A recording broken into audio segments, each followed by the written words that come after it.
It's only been a day since the world's top leaders gathered here at the Paris climate talks.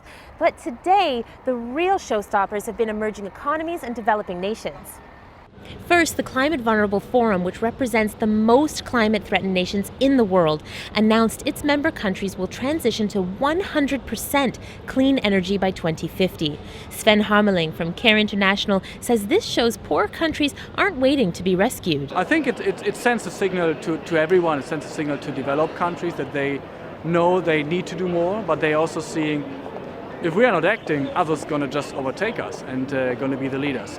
Millions of people in low-lying countries like Bangladesh are already struggling with severe flooding, sea level rise, and other impacts of climate change. The pledge from this forum includes more than 20 countries. They include Afghanistan, Bangladesh, Costa Rica, and Vietnam. Now, it's really ambitious. Essentially, they want to match renewables commitments that were made by wealthy G7 countries earlier this year.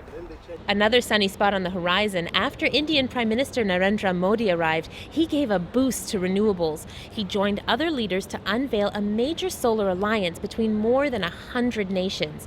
It's designed to jumpstart solar installations around the world.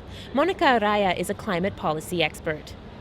And it's not necessarily the case that everything will be easy, but it is very empowering for any of us to be here in these halls and hear India saying that they not only that they want to invest in renewables, but they also want to cooperate with Africa, with smaller countries, and to me that sounds like music.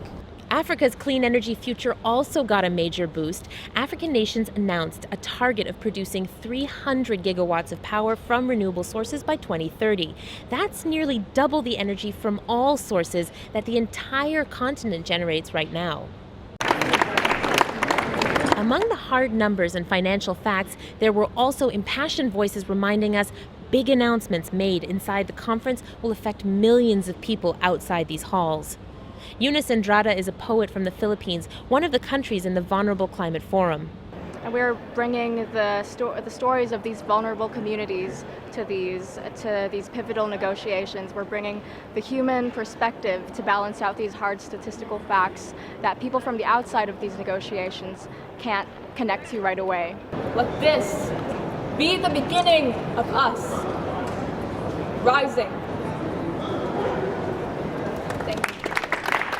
For Green TV, I'm Saroja Coelho in Paris.